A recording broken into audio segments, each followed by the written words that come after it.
భయంకరమైనటువంటి ఇబ్బందులు పెడతా ఉన్నారు. నేను ఇవాళ సిర్గాపూర్ పోతే కంకి రైతులు కొంతమంది కలిసి చెప్తా ఉన్నారు,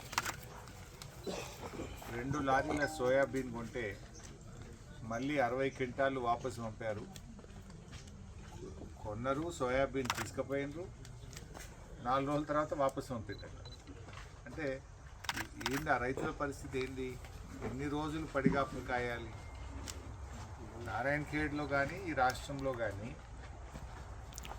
మక్కలు సోయాబీన్ కొనబట్టి నెల రోజులు దాటింది. ఈరోజు వరకు మక్క రైతుకు ₹1 రాలేదు, సోయాబీన్ రైతుకు ₹1 చెల్లింపు జరగలేదు. నెల రోజులైనా చెల్లింపులు జరగకపోతే ఈ రాష్ట్ర ప్రభుత్వం ఏం చేస్తుంది అని అడుగుతా ఉన్నారు.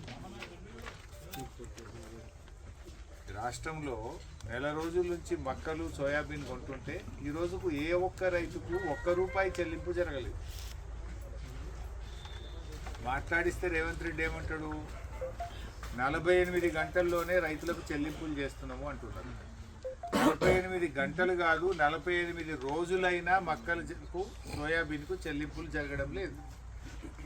మీ ఇంటెలిజెన్స్ వ్యవస్థ, మీ ప్రభుత్వ వ్యవస్థ ప్రతిపక్షాలను ఇబ్బంది పెట్టడానికైనా ప్రజల కష్టాలను గమనిస్తారా, గుర్తించరా అని అడుగుతా ఉన్నారు.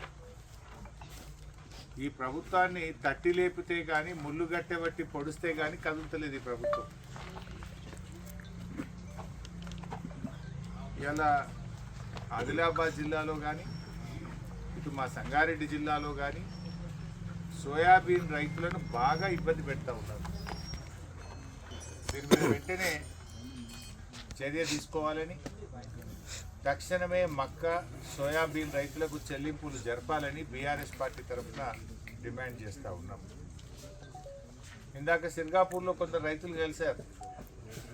పోయిన యాసంగిలో సన్నవడ్లు అమ్మినాం సార్, ఇంకా బోనస్ రాలేదు అంటున్నారు. అంటే రేవంత్ రెడ్డి నువ్వు ఓట్లకి ఇస్తావా, పంటకి ఇస్తావా? 2 సార్లు రైతు బంధు ఇచ్చినావు, 2 సార్లు రైతు బంధు ఎగ్గొట్టినావు. ఒక్కసారి బోనస్ ఇచ్చినావు, ఒక్కసారి బోనస్ ఎగ్గొట్టినావు. పోయిన యాసంగి బోనస్ ఇస్తావా, ఇవ్వవా? ఇస్తే ఎప్పుడు ఇస్తావు? రైతులు అడుగుతున్నారు సార్, అసెంబ్లీలో రేవంత్ రెడ్డిని అడుగు అని నాకు సిర్గాపూర్ రైతులు కలిసి నాకు మొరబెట్టుకున్నారు. పోయిన యాసంగి బోనస్ ఇంతవరకు ఎందుకు ఇవ్వలేదు? వెంటనే 1150 కోట్ల రూపాయల యాసంగి బోనస్ సన్న రకం వడ్లకు చెల్లింపులు జరపాలని ఈ ప్రభుత్వాన్ని మేము బీఆర్ఎస్ పార్టీ పక్షాన్ని డిమాండ్ చేస్తూ ఉన్నాం.